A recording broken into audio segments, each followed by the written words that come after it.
Ayy, look, yeah, ayy.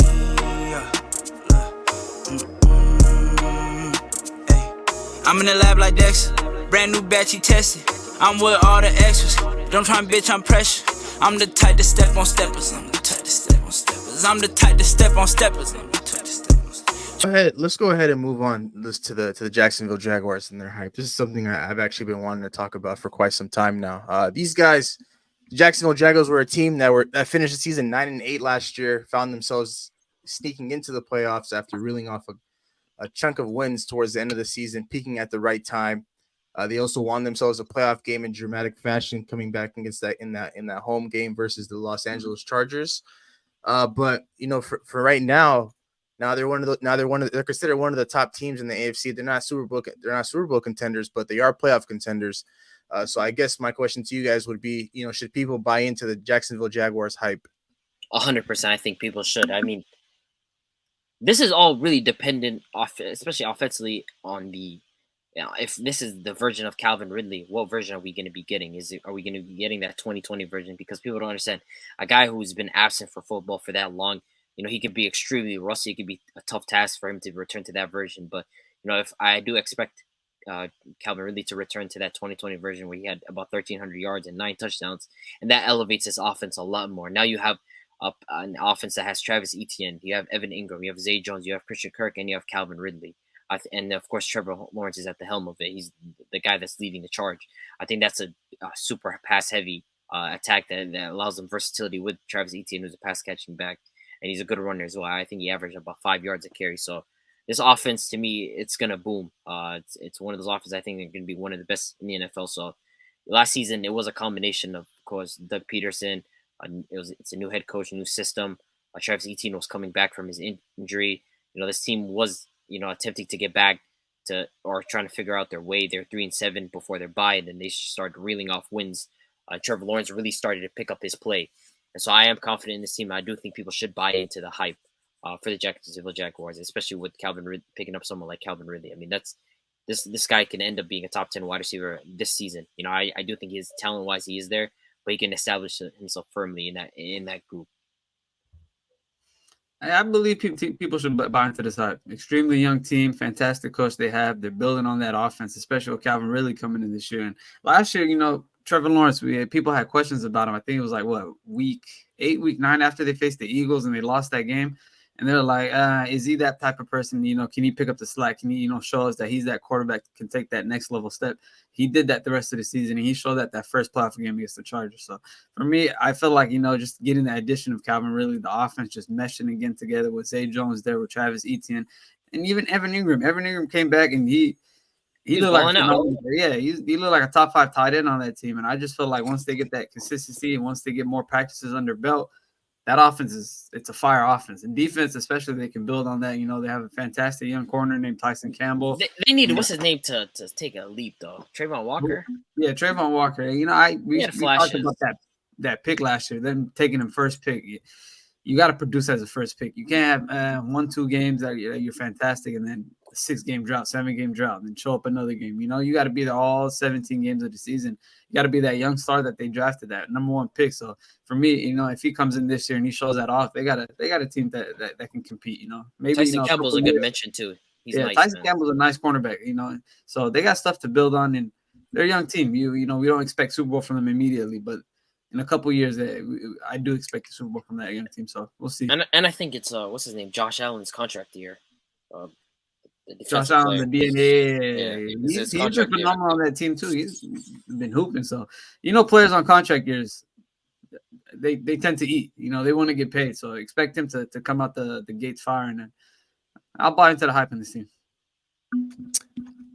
I'm gonna have to firmly disagree. I can't lie. I think I'm not gonna sit here and say the Jacksonville Jaguars aren't a good team. I think they're a very, very great team. But the thing is, when I look at this when I look at this division as a whole, obviously the 2 teams at the bottom, the Colts and the Texans, are not going to be, teams that sniff the Jacksonville Jaguars. But I look at a team like the Tennessee Titans, a team that's always been great defensively. Mike Vrabel, he's always done a great job. Again, those guys are ready to go and ready to play. And of course, we'll talk about it in a little bit. Him acquiring DeAndre Hopkins. Now he has some weapons to work with offensively. And I think last year, although these guys started off the season 3-7 going into their bye week, and they ended up reeling off a lot more wins, the Tennessee Titans had this division locked up for majority of the season up until Ryan Tannehill got hurt, and they ended up having to throw in Malik Willis into the fire. Malik Willis didn't show much; he didn't produce much, and so they weren't able to keep their head above water for the rest of the season, which pretty much left the door open for a team like the Jacksonville Jaguars to kind of capitalize on that opportunity to take that number 1 seed along with a home playoff game. And so, I feel like a lot of people have pushed away what the Jacksonville Jaguars did in that first half of the season, where they went 3-7 going into their bye, and pretty much put a lot of their emphasis, a lot of their eyes on what they did in the second half of the season when they just started to reel off a lot more wins. And they only lost 1 game in that stretch, which was that second game coming off the bye to the Detroit Lions at home, on the road, losing pretty badly. But we all know how firepower of an offense the Detroit Lions were last year. So, they beat the Baltimore Ravens, and that game was a close one. The Tennessee Titans wasn't a close one. The Cowboys was an overtime game. The Jets at that point, they were reeling off a long losing streak with Mike White at quarterback. The Houston Texans on the road, they pretty much smoked them 31-3. And then they close out the season winning a very, very tight game against the Tennessee Titans at home on, I think that was a Sunday night game or a Monday night game, 20-16. And I think there was some quarterback that was under center that wasn't Malik Willis, or Josh Dobbs was playing quarterback for the Tennessee Titans that night. And so I think, the Jacksonville Jaguars, they'll do amazing things this year. I think Doug Peterson as the head coach has done a great job at scheming up a lot of stuff for his wide receivers. I mean, Christian Kirk had himself a hell of a year last year. Marvin Jones did himself a pretty solid. Evan Ingram. And of course, we all know Travis Etienne, year 2, pretty much year 1 for him since he was out this first year. So, I think they'll be a very great team. But I think the way people are describing this team, they're pretty much saying that it's going to be pretty much a landslide between them and the Tennessee Titans for the winner of this division. And that doesn't sit right with me. I think it's a lot closer than people think. So for me, I think we should pump the brakes a little bit, because then if we don't, then the expectations are going to be through the roof. What are we expecting out of Trevor Lawrence year 2 coming off a playoff win? It's something that Justin Herbert doesn't even have, and he beat him to get that win. So I think, hypothetically speaking, these guys do have a tough record outside of, the half of the record, the half of their schedule where it's, they play some bottom tier teams. It's going to be interesting to see how they match up with a lot of these teams, man. Kansas City's a top team, Buffalo, Niners, and they have to play the Ravens, the Browns, the Bengals. They also have to play the Pittsburgh Steelers as well. So, a lot of those teams aren't slouches, and it's going to be interesting to see how the Jacksonville Jaguars and Trevor Lawrence match up with the rest of the league, because they've yet to beat Kansas City. Kansas City is a team that they struggle with, but they're kind of like the measuring stick. Obviously Kansas City is a Super Bowl team, and whenever you play Kansas City, you kind of test yourself to see where the team is at in terms of being a championship contender or just a playoff contender. And so, for me, I think people got to slow down with this hype. Jacksonville Jaguars, they're a great team. I know Big H was extremely high on them last year, but it wasn't looking so good up until that bye, man. I mean, the thing is, though, it's hard not to buy into the hype about this team. I don't know what we're pumping the brakes for. I mean, the team that just picked up a guy in Calvin Ridley, naturally you're gonna, and they're young as well, so naturally the only way that we should view them is a team that's gonna improve on what they had last season, which is they were 9-8. So naturally, when we look at this team, they picked up Calvin Ridley. We're gonna be like, okay, the young team, they're improving. They're only just gonna get better from this point on. Of course, we're going to hype them. I don't think anyone's saying the Jacksonville Jaguars are a Super Bowl contender, but it makes sense to hype them coming up to this season. This is definitely, when I look at the Jacksonville Jaguars, they're definitely an offense that can go toe-to-toe with about anybody. I mean, you have Zay Jones, you have Christian Kirk, you have Evan Ingram, you have Calvin Ridley, you have Travis Etienne, you have Trevor Lawrence. That's an offense that can go against, with Doug Peterson coaching them, that's an offense that can go against anybody. So, I mean, I find it hard not to hype this team. I think, people should hype this team because of what they did last year. And then coming into this season, how much they can improve. Speaking of Calvin Ridley, a guy they did acquire in this past offseason, what is the expectation for him coming into this season? I think at least 1,000, above 1,100 yards. He has basically, because they have Christian Kirk there, he's going to be their wide receiver too. But Calvin Ridley is going to be the number 1 option. They needed a guy that's an elite route runner, and I think he's going to be at least a 1,200 yard type of wide receiver under Trevor Lawrence. I think Doug Peterson is going to scheme the same way he schemed up these guys, Zay Jones and Christian Kirk, open. He's going to be able to scheme up Calvin Ridley, and he's an elite route runner. He's a separator. I think he's going to be able to get to his spot. So I do have the expectation of what 1,200. I mean, that guy. At the same time, we do understand that he has been away from football for a long time, and so it's a question mark of how good he's going to really look on the NFL field. But I don't really have much doubts about that. I think he's going to look excellent. I expect him to be, a one on the team. I expect him to take that number 1 spot. I expect him to be a number 1 receiver that he was before.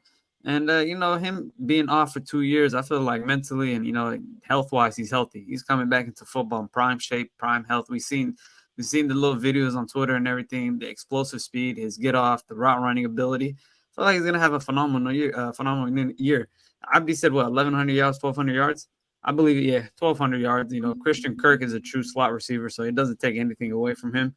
They just put him in that outside spot where DJ Chark was, and he's a top receiver for me. So the offense is going to be very open with Christian Kirk there, with Evan Ingram there, with the run game being as great as it is.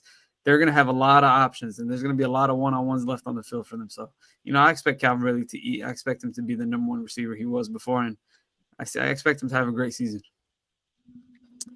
Well, for me, man, Calvin Ridley, very, very strong love-hate relationship with that guy. I think the last time he played football, that's when I had him on my fantasy team and pretty much wasn't producing anything for me. And then shout out to him for the year before, though. That's why I had him. mental health break. And then next thing you know, he's not playing for the rest of the season. I traded a lot of my assets to get that guy, man.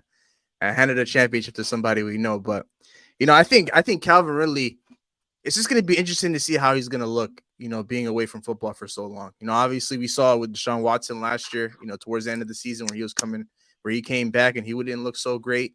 I wonder what that looks like, for a wide receiver that's been away for so long. Calvin Ridley is about 28 now. I just found that out a couple weeks ago. And he's still on his rookie contract. It's wild. So he's been in the league for quite some time now, and he's getting up there in age, and obviously receivers their prime is a little bit longer than a lot more other positions, but I think he probably cracks over 1,000 yards, probably around 1,000 to 1,100. The touchdowns is going to be something that's going to be interesting for me. Is he going to be that red zone threat for Trevor Lawrence? Obviously Trevor Lawrence is going to a lot of guys last year, Christian Kirk being his number 1, Evan Ingram, Zay Jones, and also Travis Etienne being the dual threat running back that he is coming out of the backfield. And so I think I'm interested to see how Calvin Ridley kind of fits himself in this red zone offense. Is he gonna be that main target, the go-to guy, when they get down there and they need a touchdown, or is he just gonna be that guy that kind of breaks the sticks and gets a team in that position, and then somebody else finishes the job? So it's gonna be interesting to see for the Jacksonville Jaguars, man. Obviously they have a lot of firepower on offense. It's gonna be, and I'm also interested to see how Travis Etienne does, as a true 3-down back. I'm hearing stuff right now coming out of training camp that the rookie that they drafted, Gibbsby or something like that, is going to be in the mix as well. But obviously, we all know their best running back is Travis Etienne, and when he has the ball, it's something special. But obviously, we all know the toll running backs take in this league, and if he's not able to be a true 3-down running back, then somebody else is going to be in for for those 3rd-down situations. But for the Jacksonville Jaguars, man. For me personally, just got to pump the brakes a little bit. Although they have all these nice toys, and they've been on the biggest stage, they've won themselves a playoff game. I know that their confidence is sky high coming into this season. The expectations are set a little high for me, but it's going to be interesting to see how they exceed all those expectations once week 1 rolls around and the season begins. Record a new hit, then we making us a film. Wouldn't sign a deal if I got a couple mil. Been in the lab, now they throwing out deals. Seeing now late, now that's overkill.